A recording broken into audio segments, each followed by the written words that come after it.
In the winter of 1973, a criminal walked into a bank in Sweden, pulled out a weapon, and held 4 workers hostage inside a vault for 6 days. By the time the police finally drilled through the ceiling to save them, something deeply disturbing had occurred. The hostages did not run to the police for safety. Instead, they actively stood in front of the criminal to shield him from the police's bullets. They began raising money to pay for his lawyers, and one of the female hostages even got engaged to him later on. The reporters at the scene were completely paralyzed by this bizarre behavior. They could not comprehend how any human being could become fiercely loyal to someone who was actively threatening to end their life. But what the world was witnessing was the cold, automatic restructuring of the human mind under extreme isolation and pressure. When the human mind realizes it cannot escape a dominant, unpredictable force, it makes a radical move to survive. It decides that the only way to endure the threat is to align with the person hurting you. Lock your focus on this analysis and do not look away for the next 4 minutes, because we are breaking down the hard reality of why you protect people who drain you. Stage 1. The microdosing of kindness. A manipulator survives on one specific strategy: unpredictability. If they treated you badly 100% of the time, you would leave immediately. But they don't do that. Instead, they give you 90% neglect and coldness, and then suddenly hand you a 10% dose of intense warmth, attention, or praise. Because your mind is starving for validation inside that emotional hole, you treat that tiny crumb of kindness like a massive victory. You stop looking at the heavy walls of your confinement, and you start living just to get that next hit of validation. Stage 2. The documenting of the fake narrative.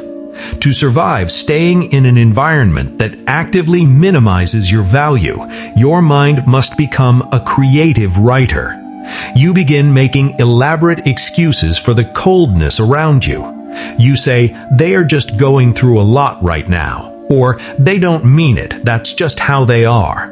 You treat their toxic behavior as a temporary flaw, and you treat their rare moments of kindness as their true identity. They do not even have to lie to you anymore, because you have successfully trained your own mind to lie to itself on their behalf. Now, pull your mind completely out of 1973 Sweden and look directly at your current phone logs, your friend group, and the relationship you've been losing sleep over for the last 6 months. You are not reading a history lesson. You are looking at a mirror of your own life. You have become a psychological hostage in your own social circle.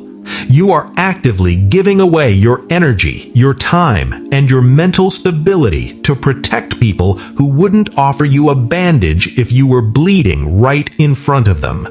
You are playing the role of the Stockholm captive, and here is the exact unvarnished reason why you are doing it.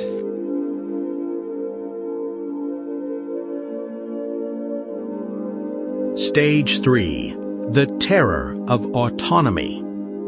The true reason you remain loyal to environments that require you to shrink your light isn't because you lack intelligence. It is because you are absolutely terrified of being alone. This person or group has convinced you that outside of their approval, you are completely insignificant. They have made the wilderness of standing alone look like a death sentence. So you choose the familiar, comfortable, slow poison of their conditional love over the terrifying freedom of your own autonomy. You would rather be safely mismanaged by a crowd than risk standing completely alone in your own power. Stage 4. The final execution. The ultimate goal of this toxic cycle is the total erasure of your boundaries. Every time you laugh off a passive-aggressive insult to keep the peace, every time you double your output to earn a basic acknowledgement from someone who envies your presence, you reinforce the vault doors. You are not fixing the connection. You are funding your own containment. They know your breaking point, and they know exactly how many crumbs to feed you to keep you from walking away. Stop acting as the defense attorney for the people who are actively trying to dim your presence. They do not need your understanding. They need your absence. The vault doors are completely unlocked. The only thing keeping you inside that miserable room is your own refusal to look at the keys right there in your hands. This is your reality check. The trap has been exposed. The algorithm did not bring you here.